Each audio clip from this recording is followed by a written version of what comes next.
Hey everybody, I kind of thought I'd make a video talking about my experience being here in Alaska over the summer, just working at a seasonal job, and I'll just get started right into it. So far, I've spent actually 3 months in Alaska with my fiance, and we have another month to go before the season ends. We got here in early May, and we'll be leaving in the middle of September. So we were basically looking for another way to work and save, but also work and travel, kind of have another experience, a new environment. And we just kind of both thought Alaska, partly because neither of us had ever been there before, and just kind of on our bucket list to visit each of the 50 states, and we seriously just didn't know when we would get a chance to go to Alaska. And also, of course, to avoid the heat, since it gets just ridiculously hot in Texas. Even though I've never spent a summer there, I know how it is because I grew up in Florida and in Georgia. And we also picked Alaska because of its mountains.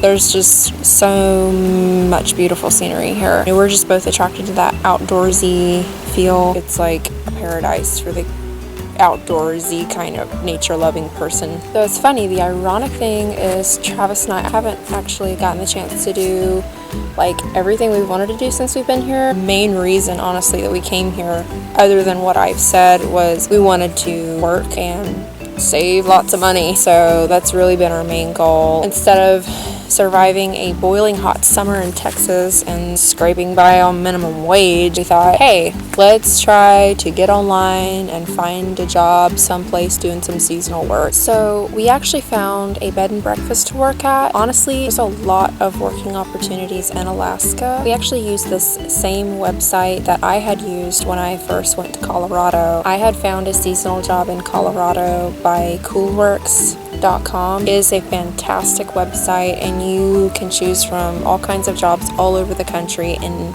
pretty much any state. It's devoted towards individuals who are kind of seeking that work experience or a new opportunity to be in a new place, meet new people, and it's just really fantastic. And a lot of the jobs also offer room and board and even food. This place that we're staying at offers breakfast for free, and even though we pay $6 a night to stay, we will actually be getting that money back at the end of the season. We stick it out for the full contract or whatever. So it's practically we're getting to stay for free because we're obviously going to stay. So it's a really great deal, and pretty much if you work in Alaska, all you have to pay for is the plane ticket. It's just I actually don't remember how much it costed us to fly out here. We booked a one-way ticket, and then we're booking another one-way ticket back. So on the way back, we just booked our ticket back is close to $300, and I think it was about the same. It was $250 to fly out here. $250, and getting to stay here for $6 a night. I don't know. We stay on the same property as the place that we work at. Some of the rooms that I clean, because I'm a housekeeper, are between $200 to $500 a night, and I stay there for practically free. It's just kind of wow.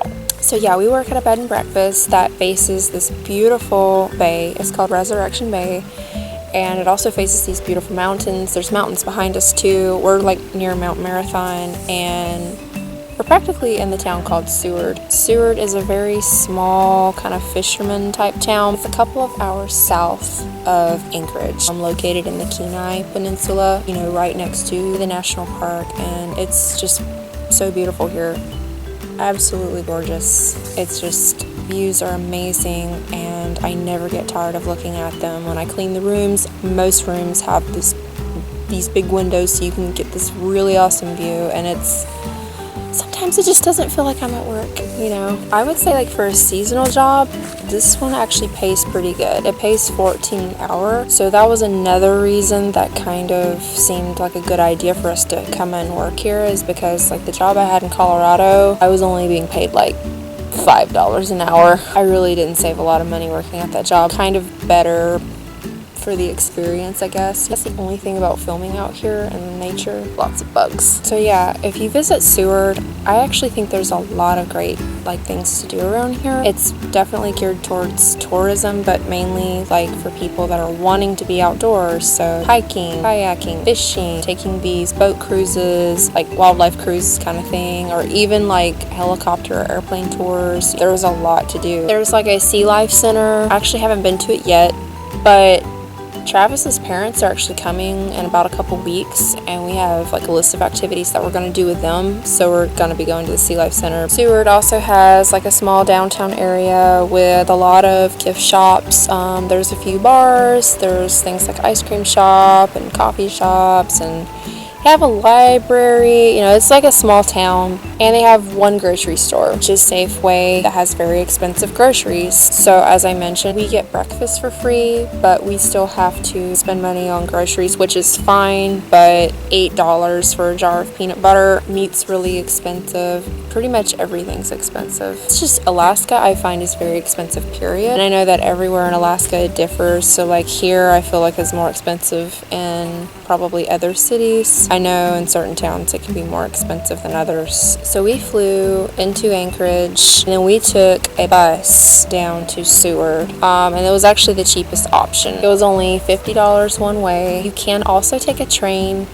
but it's going to be over $100 one way, and because we're trying to save money, it's like, and plus the bus route lines up right next to the train route. I'd also take Uber, but be expected to pay like $250 one way. So we're actually not working directly in Seward, Alaska. We are like a couple miles outside of the town, so it's kind of sometimes tricky to get into town. Thankfully, we have a scooter and a bike that we're borrowing from somebody, and then Travis ordered a scooter to get to a second job in town, so it's not too bad. But like if you were to vacation here, I would say rent a car. That would be the easiest way. There's taxi companies and there's Uber, but they're just very, very expensive. We took a taxi into town to go to the grocery store, and just one way was $25.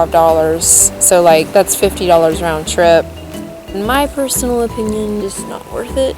It's just been a really interesting experience. Honestly, a great experience. I honestly never thought I would get to work in Alaska. I like staying in a place longer so I can get like the full experience and I can get my money's worth too. We've had some people just stay for a few days where I work, and I'm like calculating, okay, that's $900 for 3 days.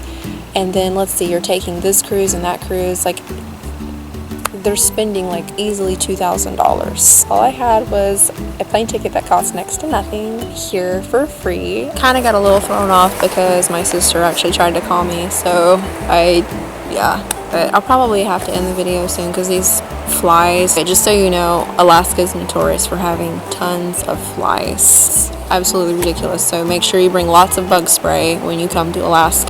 And my camera somewhat just kind of quit. So I was just going to say, make sure you bring lots of bug spray when you come to Alaska.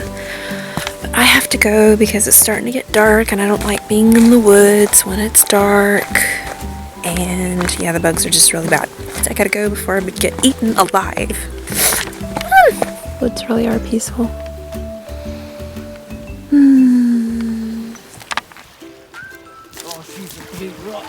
Look at that nice seaweed.